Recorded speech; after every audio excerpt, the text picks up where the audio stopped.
오늘은 저희가 누가복음 강의 76번째 시간으로 누가복음 19장 1절에 10절을 통해서 잃어버린 것을 찾는 사랑, 잃어버린 것을 찾는 사랑이라는 제목으로 하나님의 말씀 증거하도록 하겠습니다. 우리가 지난 시간들을 통해서 구원을 얻는다는 것이 낙타가 바늘귀로 들어가는 것과 같이 불가능하다. 인간의 편에서는 불가능한 일이다.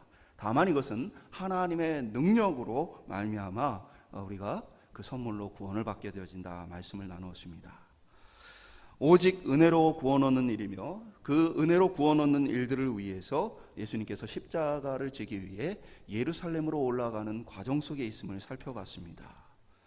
자신의 이제 고통스러운 죽음과 수치가 눈앞에 있지만 그럼에도 불구하고 우리가 지난 시간 나눈 말씀을 통해서 한 맹인이 예수님을 향해 도움을 요청하고 부르짖었을 때 주님은 자신보다 자신을 찾는 그를 향해 달려가 고쳐주시고 그에게 애정을 쏟아주셨던 모습을 보게 되어집니다. 자기보다 남을 더 사랑하고 자기 자신보다 자신에게 도움을 요청하는 인간을 사랑하신 예수님의 마음을 저희가 살펴봤는데 오늘 본문에는 예수님의 그 사랑이 계속해서 나타나게 되어집니다. 사랑하면 어떤 사랑이 있습니까? 다양한 사랑이 있습니다. 사랑에도 유통기한이 있어요. 그래서 일주일짜리 사랑도 있습니다. 한 달짜리 사랑도 있고요. 1년짜리, 10년짜리 사랑도 있습니다. 이기적인 사랑도 있고 계산적인 사랑도 있고 희생적이고 헌신적인 사랑도 있습니다. 사랑받을 때에는 많은 사람들이 그 사랑받는 것을 알지 못하지만 어느 순간 사랑받는 것이 멈춰지면 내가 사랑받았구나 라는 것을 깨닫게 되어집니다. 특별히 부모님으로부터 받는 사랑들이 그와 같습니다. 내가 사랑받을 때 잘 몰랐다가 부모님이 떠나시고 나서 사랑받지 못할 때 때로 내가 큰 사랑을 받았구나 라는 것이 뒤늦게 깨달아질 때도 많은 것이죠. 사람은 사랑받는 것을 기뻐하고 사랑받을 때 행복을 느낍니다. 왜냐하면 하나님께서 우리를 처음 만드셨을 때부터 우리는 사랑받도록 지음받았기 때문입니다. 하나님은 우리를 사랑하시고 우리와 함께 교제하시며 하나님과 함께 하기 위해 우리를 만드셨기에 우리는 계속해서 그 사랑에 대한 갈망을 가지고 살아가게 되어집니다. 그런데 세상을 돌아보면 사랑을 받고 싶으나 사랑을 받지 못하는 사람들이 참으로 많습니다. 어떠한 사람들은 사랑받을 만하다, 또 어떤 사람들은 그렇지 않다. 사람들은 여러 가지 기준을 가지고 나누게 되어집니다.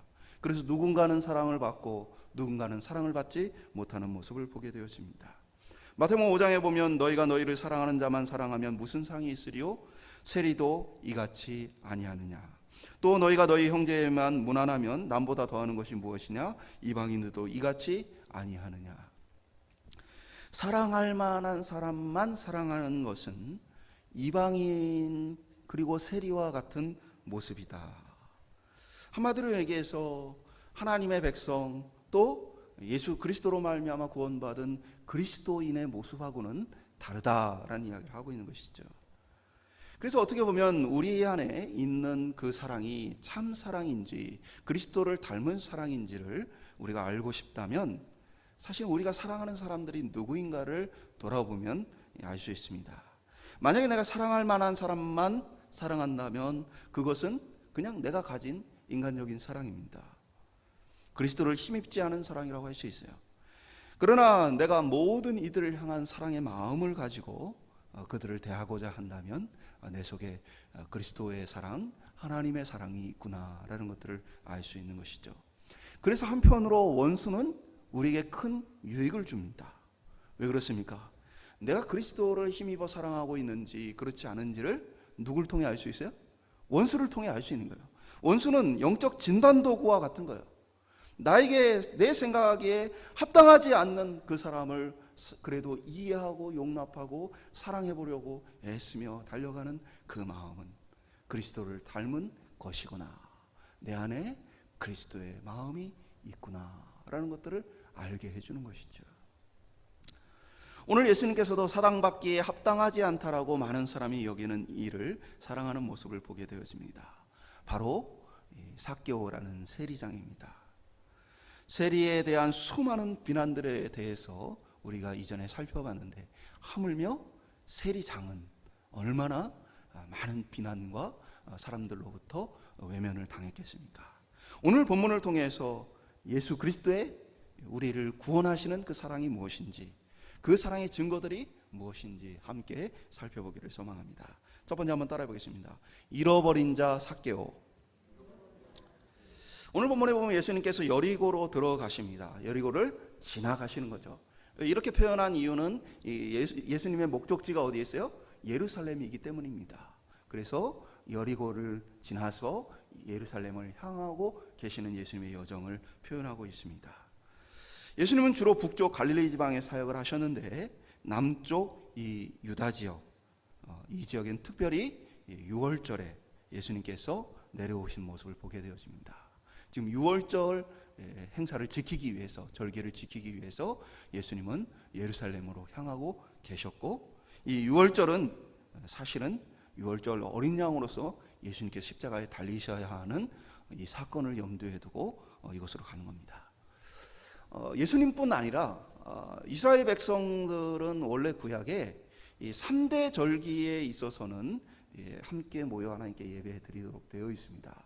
그런데 이게 사람들이 계속해서 이렇게 모여지는 것이 어려워짐에 따라서 나중에는 이 3대 절기 중에 그래도 한 번은 예루살렘에 가서 예배를 드리고 제사를 드리는 것이 좀 보편화된 그런 사회였습니다. 그러다 보니까 이 6월절에는 단지 이스라엘 지역에만 사는 사람뿐 아니라 먼 해외까지 나가 있던 사람들도, 신앙을 갖고 있던 사람들은 절기를 지키기 위해서 먼 여행을 해서 예루살렘으로 모여지고 있습니다. 오늘 수많은 사람들이 예수님을 바라보고 있는 것이죠.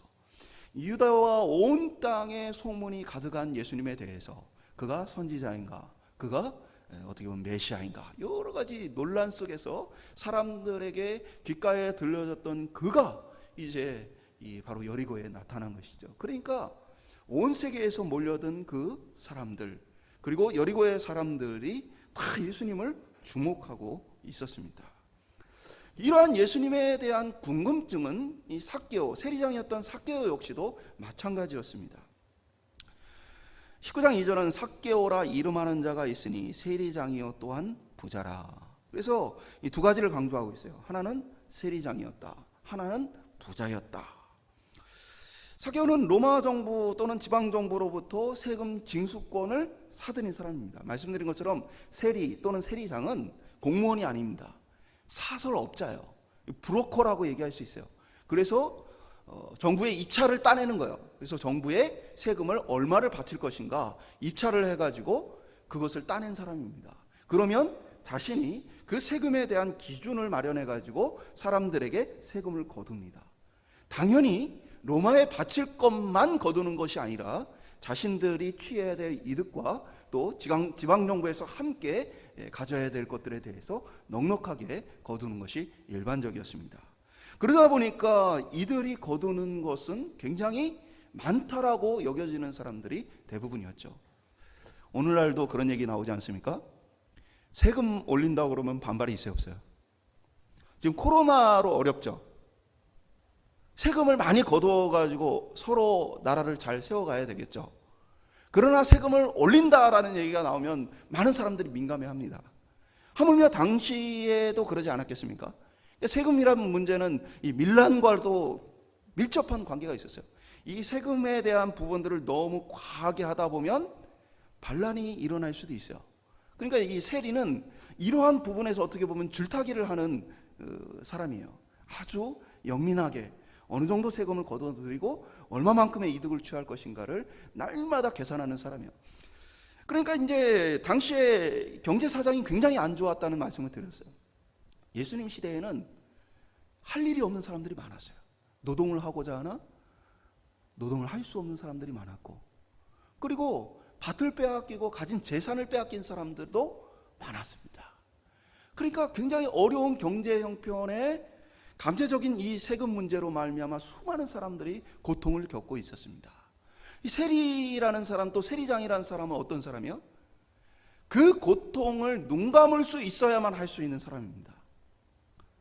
다른 사람들이 고통받는 것에 대해서 불쌍한 마음을 가지고 긍휼한 마음을 가진 사람은 세리를 할 수 없는 사람이에요.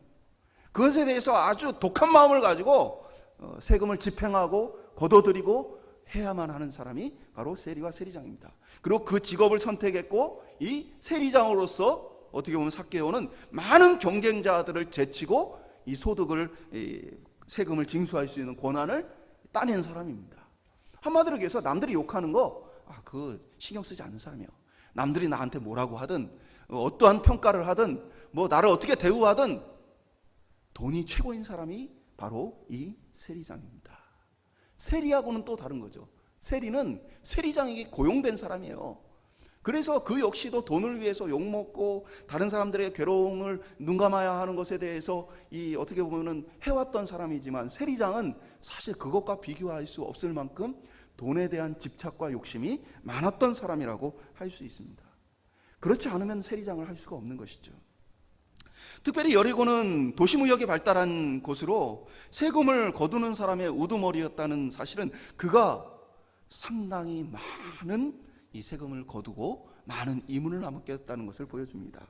그래서 세리장이요 부자다라는 표현에서 이 부자라는 표현은 긍정적인 의미겠어요, 부정적인 의미겠어요? 부정적인 의미예요. 이 사람은 수많은 사람들의 고통을 눈감고 그것을 짜내어서 그들로부터 많은 재물을 취한 어떻게 보면 악독 사채업자다. 뭐 오늘날로 얘기하면 사채업자 같은 그런 느낌의 사람이 이 삭개오라고 볼 수 있습니다. 세리장과 부자라는 이 부정적인 표현 속에서 그는 그럼에도 불구하고 예수님을 봐야 되겠다라는 마음을 갖습니다. 그런데 3절은 군중이 많고 할 수가 없어서, 키가 작아서 예수님을 볼 수가 없어서 그가 돌무화과 나무로 올라갔다 기록을 합니다. 사실 성경 원문 자체는 예수님이 키가 작아서 안 보였는지 삭개오가 키가 작아서 안 보였는지 원문 자체로는 이제 판단을 할 수가 없어요. 다만 성경 전체의 맥락에서 보면 예수님이 키가 작다라는 표현이 없고 오늘 본문에서만 나타났기 때문에 삭개오가 키가 좀 작음으로 많은 군중 속에 있는 예수님을 볼 수 없었다 이해할 수가 있습니다. 이 사람은 왜 예수님을 만나고자 했을까요? 뭐 어떤 외로움 때문에 그랬을까요? 어떤 사람들은 그가 많은 사람들에게 어떻게 보면 세리장이라는 그 역할로 말미암아 비난을 받고 욕을 먹었을 거라고 생각하지만, 돈 많은 사람들은 알 거예요. 돈이 많으면 주변에 사람이 있기 마련입니다. 그 돈으로 말미암아 사귀는 사람, 그 돈을 함께 나누는 사람들의 모임이 있고, 그가 또 사람들에게 밥을 사주고 뭐 잔치를 베풀어주고 챙겨줄 때 그에게 잘 보이려 했던 수많은 또 세리들이 그 밑에 있는 것을 보여. 외롭지 않아요. 그의 마음에 외로움이 때문에 예수님을 만나고자 하는 마음이 생겼던 것은 아니란 것을 알 수 있습니다. 그는 병들지도 않았습니다. 문둥병이나 소경이나 안진뱅이, 이러한 장애나 질병의 문제로 말미암아 예수님을 꼭 만나야 될 이유도 찾아볼 수가 없습니다. 사실은 뭐 인간적으로 보면 그는 크게 부족한 것이 없는 사람입니다. 많은 사람들이 그를 싫어하는 것, 그것만 빼면 뭐 그는 크게 부족함이 없었어요. 또 많은 사람이 싫어한다 할지라도 자기 측근에는 뭐 자기 말을 잘 듣는 사람들도 많이 있었기 때문이죠. 그러나 그는 이스라엘에 잃어버린 자였습니다. 자신이 큰 문제를 느끼고 자신의 어떤 영적 상태에 대해서 괴로움과 답답함을 느끼는 모습은 아니었지만, 그러나 분명한 것은 그가 하나님 나라로부터 멀리 떨어진 사람이었다는 사실입니다. 오늘 많은 사람들이 평안하다, 아무런 문제가 없다 여기며 살아가지만, 스스로 괜찮다 여기며 살아가지만, 우리 자신 역시도 이러한 잃어버린 자일 수도 있습니다. 나는 간절히 기도할 것도 없고 예수님께서 꼭 해결해야 될 어떤 문제도 없다 하더라도 사실은 우리 자신의 영혼이 주님 앞에 어떻게 보면 간절히 주님을 필요로 하고 있는 상태에 빠져 있을 수 있다는 것이죠. 안타깝게도 대부분의 사람들은 자신이 버려진 자이며 예수 그리스도의 은혜가 필요하다는 사실을 깨닫지 못합니다. 영적인 필요와 갈급이 없는 사람은 정말로 구원을 받을 수 있는가? 어떻게 보면 영적인 감각이 없는 이러한 사람도 구원받을 수 있는가? 오늘 이 삭개의 모습은 이 질문에 대한 답을 줍니다. 오늘 이 부분에 대해서 이 말씀을 통해서 계속해서 그 답을 한번 찾아보도록 하겠습니다. 두 번째 한번 따라해 보겠습니다. 삭개오에게 보이신 사랑. 말씀드린 것처럼 삭개오는 키가 작아서 예수님을 보고자 했지만 그 시도를 실패합니다. 그래서 돌 무화과 나무로 올라가서 예수님이 지나가시는 길을 예측해 예수님이 어떤 분인가를 보고자 했습니다. 예수님을 만나고자 했던 이유는 철저한 이기심입니다. 그냥 내가 보고 싶었어요. 지금 예수님을 간절히 찾아 어떤 도움을 받아야 될 상황도 아니고 어떤 것을 예수님께 요구하는 것도 아닙니다. 영적으로 깨어 있어서 그가 통회하고 자복하는 모습을 갖고 있던 것도 아닙니다. 그런데 아무런 영적인 어떤 각성과 필요를 느끼지 못하는 이 삭개오를 예수님께서 그곳을 지나가실 때에 불러주십니다. 삭개오야 데려와라. 삭개오가 대단히 열심히 있는 것은 사실이죠. 뭐 키가 작아서 못 보겠네 하고 그냥 지나가 버리지 않았어요. 그래서 돌 무화과 나무에 올라갔어요.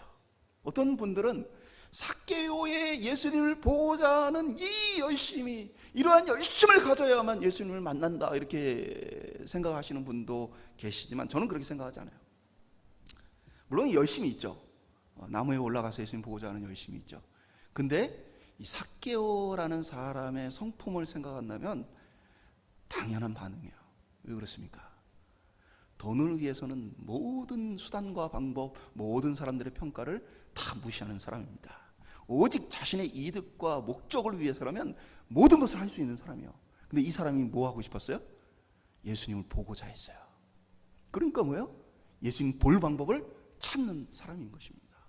그러니까 이것은 영적인 어떤 열심이 아니고요, 자신의 호기심을 향한 마음입니다. 왜 이것이 특별하냐면 성경에서 예수님을 찾고 부르짖고 예수님께 와서 예수님을 만난 사람은 많지만 오늘 삭개오와 같이 예수님이 먼저 삭개오야 하고 불러주고, 그리고 내가 너희 집에 유하여야 되겠다, 예수님께서 먼저 그 집에 가야 되겠다라고 한 사람은 복음서의 이 삭개오가 유일한 사람입니다. 5절에 보면 예수께서 그곳에 이르사 쳐다보시고 이르시되 삭개오야 속히 내려오라. 내가 오늘 내 집에 유하여야 하겠다 하시니. 여러분, 삭개오가 만약에 어떤 필요가 있다고 생각해 보세요. 영적인 어떻게 하여 구원을 얻습니까? 라는 이 바리새인들과 같은 갈등, 또 아니면 자신의 어떤 문제를 해결해야 되는 종의 병을 고친다든가 자신의 가족의 병을 고쳐야 된다든가 이러한 마음이 있었다면 나무 위에서 삭개오가 어떻게 했겠어요? 예수님은 불렀을 거예요. 그런데 삭개오는 부르지 않았어요. 왜요? 그는 보고자 했어요. 예수님이 어떤 사람인가? 진짜 소문에 들려왔던 그런 일을 행하는가? 그러나 영적 필요와 갈급함과 정말 주님을 향해 어떻게 보면은 활짝 열려진 마음이 없던 이 삭개오에 대해서도 예수님은 어떻게 하십니까? 먼저 그의 이름을 불러주시고 그의 집에 들어가 주시는 분이 바로 우리 주님이라는 사실입니다. 이게 은혜라는 거예요. 그러니까 우리가 꼭 예수님을 선택하고 예수님을 찾고 부르짖어서만 어떻게 보면 우리의 노력의 결실로 구원을 얻는 것이 아니라는 사실을 오늘 삭개오의 이 모습은 보여주는 겁니다. 주님이 먼저 우리에게 때로는 찾아와 주시고, 주님이 우리가 주님을 찾기도 전에 주님께서 우리에게 다가와 함께해 주시는 때로는 은혜가 있다는 사실입니다. 예수님에게 있어서요, 이거 쉽지 않은 결단입니다. 인간적으로 보면요, 지금 예수님은 어떤 상태에 있어요? 지금 이제 예루살렘을 향하고 있고 그 예루살렘 바로 밑에 있는 여리고에 와 있어요.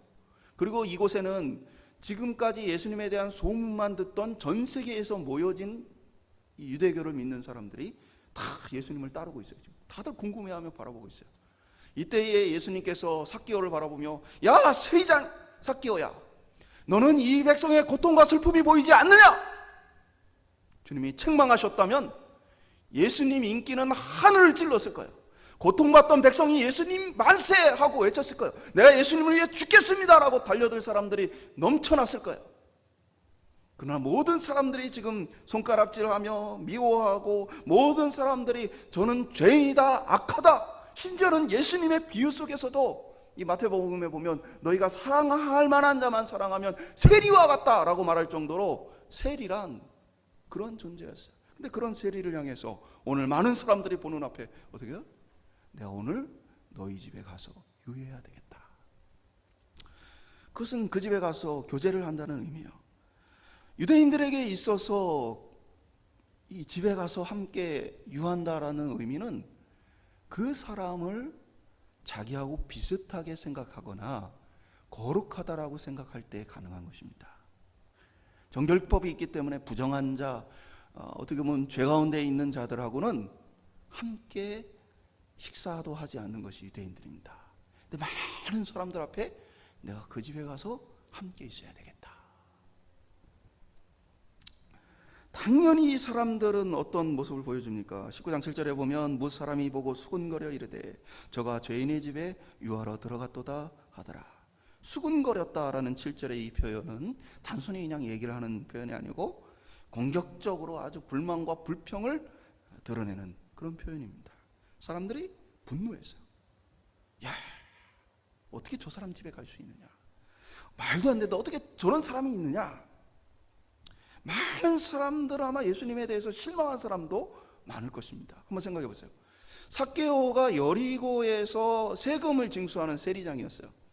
그러면 삭개오가 고용한 세리들의 손에 의해서 강탈당하고 그것 때문에 괴로워하고 상처받은 사람이 있겠어요, 없겠어요? 예수님이 내가 이 삭개오의 집에 가야 되겠다 말했을 때는 사실 삭개오 때문에 상처받던 많은 사람들도 사실 예수님 때문에 상처받을 수 있어요. 예수님은 저러한 사람과 함께 어울리시는가? 나의 아픔과 슬픔은 몰라주시지 않는가? 예수님은 많은 사람들이 바라보는 인기, 많은 사람들의 기대하는 것보다 삭개오를 향한 사랑을 보여주셨습니다. 사랑할 만한 자가 아니다 라고 사람들은 여겼지만 예수님은 그도 하나님의 사랑을 받을 자다 라고 여겨주신 것입니다. 교회란 그런 사랑을 보여주는 것입니다. 만약에 요즘 많은 비난을 들었던 사람이 우리 교회에 온다, 어떻게 하시겠어요? 아마도 이 젊은 분들 중에서는 내가 어떻게 저런 사람하고 같이 신앙생활을 할 수 있느냐, 교회가 어떻게 저런 사람을 받아들일 수 있느냐 하고 나는 교회를 떠나야 되겠습니다 라고 하는 사람도 있을 수 있어요. 그러나 교회는 그러한 모든 이들을 향해서 열린 마음으로 그리스도의 사랑을 증명하는 공동체입니다. 오늘 삭개오를 받아들인 것처럼 우리는 어떠한 사람이라도 받아들일 수 있는 것이 이 교회의 모습이라는 사실입니다. 정확히는 받아들이는 정도가 아니라 오히려 적극적으로 그들에게 복음을 들고 나가야 하는 것입니다. 사람들이 불편해하는 노숙인들에게도 복음을 전하는 이들이 있습니다. 유흥업소에 종사하는 이들을 대상으로도 복음을 전하는 이들이 있습니다. 감옥 안에도 복음을 전하는 이들이 있습니다. 실제로 많은 사람들이 꺼리는 그곳에 복음이 전해지고 있습니다. 오늘 본문을 자세히 보면 예수님께서 삭개오에게 변화를 요구하지 않으셨어요. 삭개오야, 네가 이렇게 하면 내가 너희 집에 갈게. 주님은 그러지 않으셨어요. 그 집에 가셔도 너 이렇게 해라, 저렇게 해라. 어떻게 보면 예수님이 그런 말씀하시고 삭개오가 예 했으면 예수님의 인기가 높아졌겠죠. 와, 예수님이 저런 악한 사람도 이렇게 제압을 하시고 저런 악한 사람의 생각도 바꾸시는구나. 예수님은 아무것도 요구하지 않으셨어요. 그저 그의 집에 가서 만나 주셨고 함께 교제해 주셨어요. 복음을 받아들이는 데 있어서는요, 어떤 필요와 조건이 있지 않습니다. 어떤 변화가 있어야 하는 것이 아니에요. 종종 자신이 하고 있는 일 때문에 교회에 못 나온다는 분들이 있습니다. 술, 담배 때문에 못 나오는 분들도 계시고요. 사회적으로 비난받는 일들 때문에 교회에 나오지 못하는 분들도 계십니다. 자신의 형편과 처지가 스스로 보기에 불편하여서 다른 사람들을 생각하며 안 나오는 분들도 계십니다.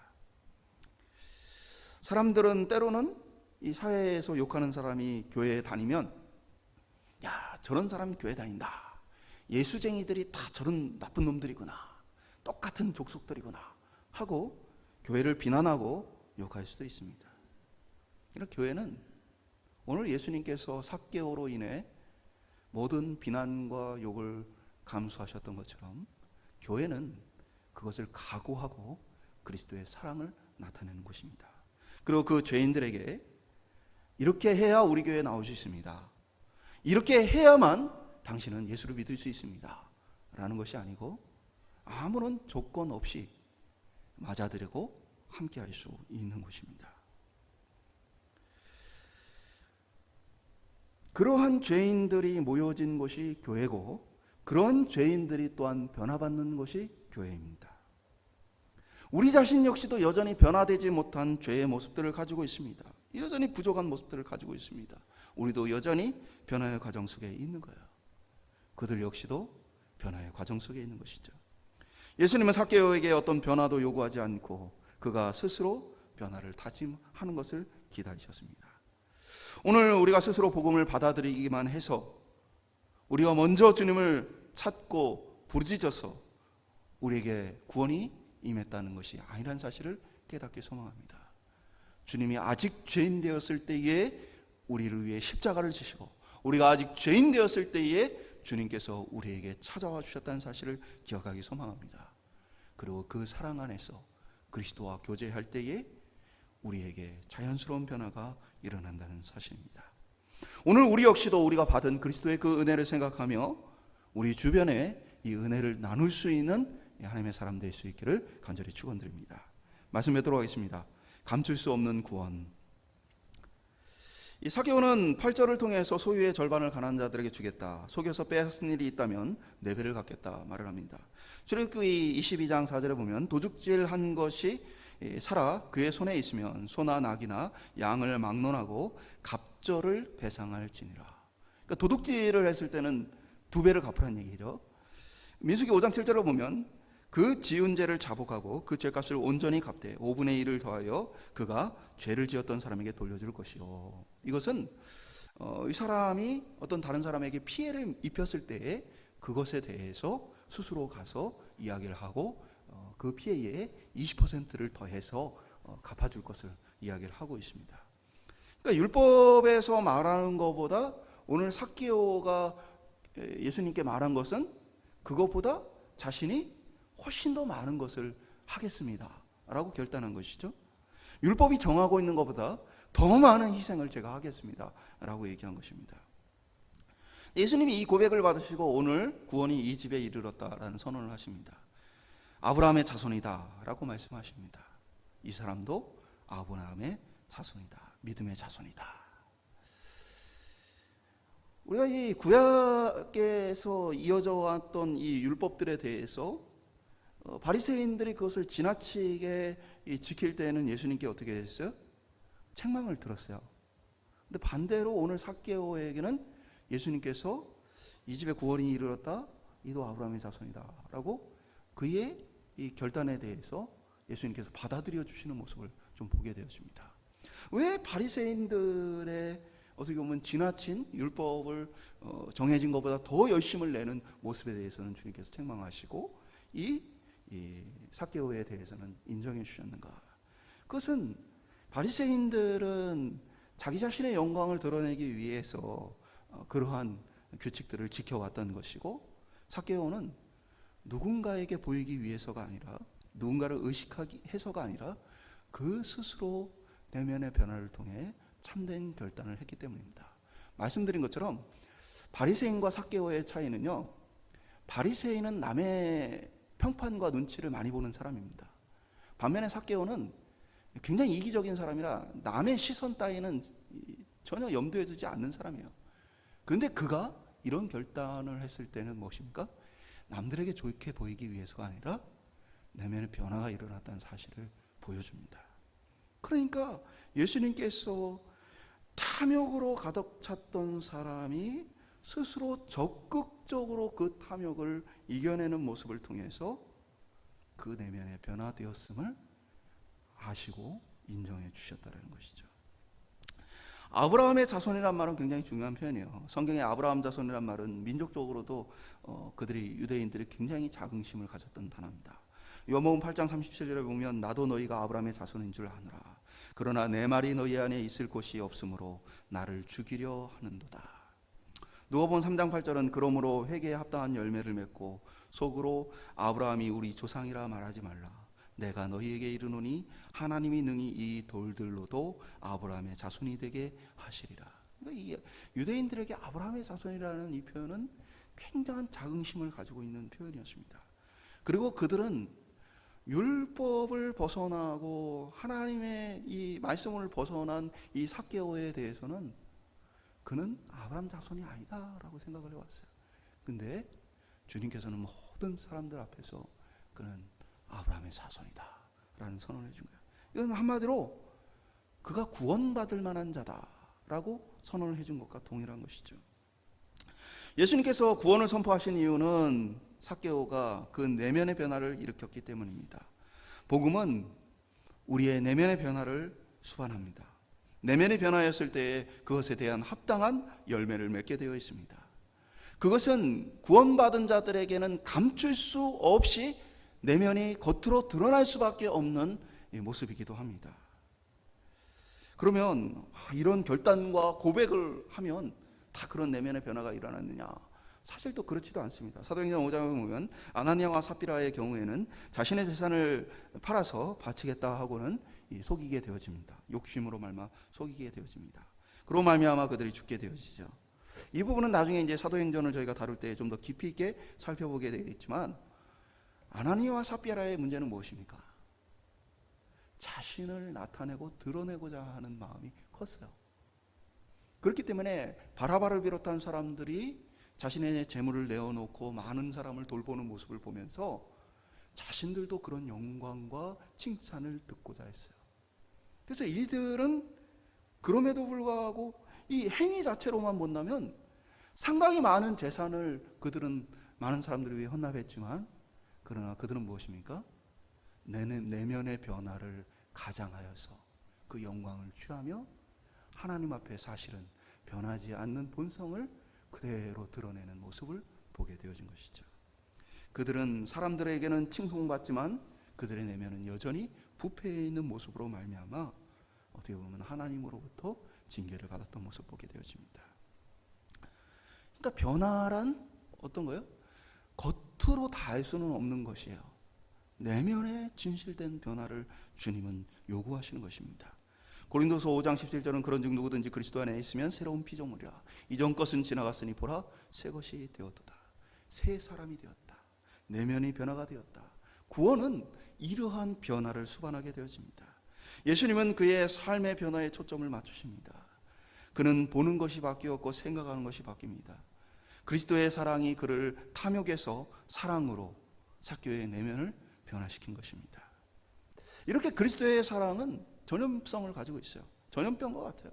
그 사랑을 받고 그 사랑에 감동되어 녹은 사람은 그 사랑을 배우게 되어지고 그 사랑을 담게 되어져요. 그래서 다른 이들을 향해 그 사랑을 보여주고 나타내게 되어집니다. 오늘 우리는 구원에 합당한 변화를 우리의 삶에 점검할 필요가 있습니다. 탐욕의 사람 삭개오가 사랑과 긍휼의 사람이 되어진 것처럼 우리 속에도 그리스도의 사랑으로 인한 변화가 있기를 소망합니다. 이 변화는 우리 속에서 자연스럽게 나타나는 것입니다. 그리스도와 함께하며 자연스럽게 나타나게 되어집니다. 제가 교회에 새로 오신 분들과 이야기를 나누다가 감동을 느낀 적이 있습니다. 교회에 온 지 얼마 안 된 이분이, 남자분이 자기 친구를 전도해 왔습니다. 그래서 이제 그 새로 온 친구와 이야기를 나누게 되었는데 어떻게 교회를 오게 되었습니까? 근데 이분이 얘기를 했어요. 자기 친구가 자기에게 교회를 오자고 해서 온 게 아니다라는 얘기를 했어요. 그러니까 새로 이렇게 새 신자가 전도를 해 왔는데 그 새 신자가 자기 친구에게 교회를 가자고 한 게 아니에요.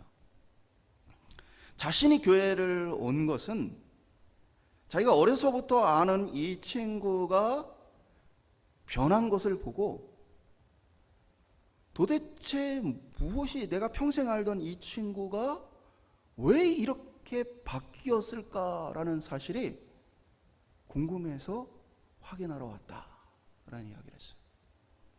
정말 놀라운 고백이죠. 내가 평생에 알던 이 사람이 바뀌었다. 도대체 왜 바뀌었을까? 그것이 궁금해서 자기 발로 먼저 제 안에서 오게 되었다. 구원은 내면의 변화를 반드시 나타나게 되어집니다. 오늘 저와 여러분이 변화의 사람이 되길 소망합니다. 그리고 저와 여러분의 변화를 통해서 주변의 사람들이 궁금해할 수 있는 사람이 되길 소망합니다.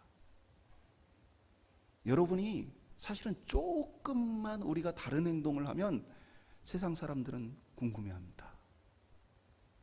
저희 교회에도 장사하시는 분이 있는데 주일날 장사를 안 하니까 사람들이 왜 일요일날 장사를 안 하냐고. 그러면 뭐야? 그게 내가 신앙을 간증할 수 있고 고백할 수 있는 기회인 것이죠. 왜 남들은 다 이렇게 하는데 당신은 이렇게 하지 않습니까? 사람들은요, 자신들의 상식에 벗어난 사람들에 대해서 이해하지 못합니다. 우리는 그곳에서 예수 그리스도를 증거하는 거예요. 왜 저런 사람하고 함께 합니까? 왜 저런 사람하고 어울립니까? 저도 군대에서 제일 사람들을 괴롭히고 제일 사고를 많이 치고 제일 무책임한 분이 저하고 같은 소속에 있었어요. 지나가는 사람마다 야, 너 고생이다. 저런 사람하고 같이 있고 저런 사람을 고참으로 둬서 참 고생이다. 많은 사람이 그랬어요. 사람들이 부대에서 이 휴가를 가게 되면 의형제 특박이라는 걸 만들어서 서로 친한 사람 추천을 받으면 그 사람을 휴가 보내주고 뭐 이런 걸 했어요. 그래서 누구하고 짝이 되고 싶냐? 모든 사람들이 그분 이름을 적지 않았어요. 제가 그분 이름을 1순위에 적었어요. 그분도 그걸 알게 됐어요. 그 전까지는 그렇게 군대에서 사람들을 때렸어요. 어느 날도 또 사람들 참 자기 밑으로 불러놓고는 때리려 했어요. 제가 그때 얘기했어요. 이 친구도 군대 온 지가 오래되었는데 어떻게 보면 이 순서가 잘 안 되어서 밑으로 사랑을 받지 못하고 이렇게 오랫동안 고생을 하고 있는데 이제는 그만 맞아도 될 때가 되지 않았으니까 안 때리면 좋겠습니다. 제가 얘기를 했어요. 놀랍게도 그분이 그날부터 때리는 걸 멈췄어요. 그리고 그분에게 괴롭힘을 당했던 그 친구가 이 군대 제대하고 나서도 한 번씩 전화를 해서 제게 고맙다는 이야기를 해요. 왜 그랬을까요? 남들이 다 조롱하고 미워하고 싫어했던 그 모습 속에 제가 봤던 건 외로움이었어요. 그도 사람이에요. 사람이니까 다른 사람하고 얘기도 하고 싶고 다른 사람하고 어울리고 싶은데 모두가 그 사람을 외면하는 거예요. 그리스도의 사랑은 사람들과 다른 사랑입니다. 다가가는 사랑이고 인정해주고 받아주는 사랑입니다. 오늘 세상 사람들이 궁금해하는 그 사랑을 가진 저와 여러분 되시기를 소망합니다. 주님은 오늘도 우리를 찾아와 우리를 변화시키기 위해 쓰고 계십니다. 오늘 우리가 어떤 목적, 어떤 모습으로 여기 있든지 심지어는 우리가 그리스도에 대한 어떤 필요도 느끼지 못한다 할지라도 그러한 영적 무감각 속에 있더라도 주님이 우리에게 찾아와 주셔서 우리가 이 귀한 자리에 있습니다. 우리 중에 어느 누구도 스스로의 힘으로 구원받을 만한 자격이 있는 사람은 없습니다. 그 은혜와 사랑 때문에 우리가 구원과 은혜를 입은 것입니다. 오늘 우리 모두가 죄인이며 우리 모두가 자격이 없지만 그 사랑을 받았어요. 그러면 오늘 저와 여러분 속에 그 사랑이 우리 안에도 드러나고 나타날 수 있기를 소망합니다. 우리에게 먼저 그 사랑의 변화가 나타나고 또 그리스도에게 받은 그 사랑대로 다른 이들에게 우리의 사랑이 흘러갈 수 있기를 소망합니다. 주님이 그러하셨듯이 우리도 잃어버린 것을 찾는 사랑할 수 있기를 소망합니다. 남들이 사랑하지 않는 것까지 사랑할 수 있기를 소망합니다. 그것을 통해서 저와 여러분 그리고 우리 교회가 이 땅에 주님이 어떤 분인지를 드러내고 나타내는 하나님께 영광 돌리는 교회가 될 수 있기를 주님의 이름으로 축원드립니다.